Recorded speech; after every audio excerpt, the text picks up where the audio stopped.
بسم اللہ الرحمن الرحیم۔ معزز سامعین السلام علیکم۔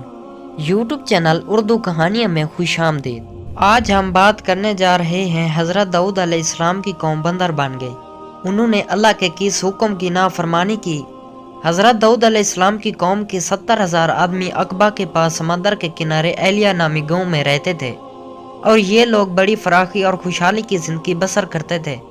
اللہ تعالیٰ نے ان لوگوں کا اس طرح امتحان لیا کہ ہفتہ کے دن مچھلی کا شکار ان لوگوں پر حرام فرما دیا اور ہفتے کے باقی دنوں میں شکار حلال فرما دیا، مگر اس طرح ان لوگوں کو آزمائش میں مبتلا فرما دیا کہ سنیچر کے دن بے شمار مچھلیاں آتی تھیں اور دوسرے دنوں میں نہیں آتی تھی۔ تو شیطان نے ان لوگوں کو یہ ہیلا بتا دیا کہ سمندر سے کچھ نالیاں نکال کر خشکی میں چند حوض بنا لو، اور جب سنیچر کے دن ان نالیوں کے ذریعہ مچھلی حوض میں آ جائیں تو نالیوں کا منہ بند کر دو، اور اس دن شکار نہ کرو بلکہ دوسرے دن آسانی کے ساتھ ان مچھلیوں کو پکڑ لو۔ ان لوگوں کو یہ شیطانی ہیلا بازی پسند آ گئی، اور ان لوگوں نے یہ نہیں سوچا کہ جب مچھلیاں نالیوں اور حوضوں میں مقید ہو گئیں تو یہی ان کا شکار ہو گیا۔ تو سنیچر ہی کے دن شکار کرنا پایا گیا جو ان کے لیے حرام تھا۔ اس موقع پر ان یہودیوں کے 3 گروہ ہو گئے۔ کچھ لوگ ایسے تھے جو شکار کے اس شیطانی ہیلا سے منع کرتے رہے اور ناراض و بیزار ہو کر شکار سے باز رہے، اور کچھ لوگ اس کام کو دل سے برا جان کر خاموش رہے، دوسروں کو منع نہ کرتے تھے بلکہ منع کرنے والوں سے یہ کہتے تھے کہ تم لوگ ایسی قوم کو کیوں نصیحت کرتے ہو جنہیں اللہ پاک ہلاک کرنے والا یا سخت سزا دینے والا ہے۔ اور کچھ وہ سرکش اور نافرمان لوگ تھے جنہوں نے حکم خداوندی کی اعلانیہ مخالفت کی اور شیطان کی ہیلا بازی کو مان کر سنیچر کے دن شکار کر لیا اور ان مچھلیوں کو کھایا اور بیچا بھی۔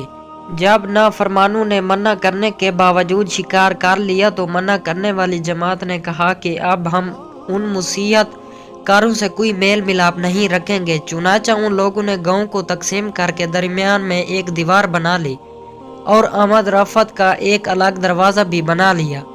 حضرت داؤد علیہ السلام نے غضب ناک ہو کر شکار کرنے والوں پر لعنت فرما دی۔ اس کا اثر یہ ہوا کہ ایک دن خطا کاروں میں سے کوئی باہر نہیں نکلا، تو انہیں دیکھنے کے لیے کچھ لوگ دیوار پر چڑھ گئے تو کیا دیکھتے ہیں کہ وہ سب بندروں کی صورت میں مسخ ہو گئے ہیں۔ اب لوگ ان مجرموں کا دروازہ کھول کر اندر داخل ہوئے تو وہ بندر اپنے رشتہ داروں کو پہچانتے تھے اور ان کے پاس آ کر ان کے کپڑوں کو سونگھتے تھے اور زاروں زار روتے تھے، مگر لوگ ان بندر بن جانے والوں کو نہیں پہچانتے تھے۔ ان بندر بن جانے والوں کی تعداد 12,000 تھی۔ یہ سب 3 دن تک زندہ رہے اور اس درمیان میں کچھ بھی کھا پی نہ سکے، بلکہ یوں ہی بھوکے پیاسے سب کے سب ہلاک ہو گئے۔ شکار سے منع کرنے والا گروہ ہلاکت سے سلامت رہا، اور صحیح قول یہ ہے کہ دل سے برا جان کر خاموش رہنے والوں کو بھی اللہ تعالیٰ نے ہلاکت سے بچا لیا۔ دوستو، اس طرح کے مزید اسلامی واقعات کے قصے سننے کے لیے ہمارے یوٹیوب چینل اردو کہانیاں کو سبسکرائب ضرور کر لیں، تاکہ آپ کو اس چینل پر مزید اس طرح کے نئے اسلامی واقعات کے قصے سننے کو ملتے رہیں۔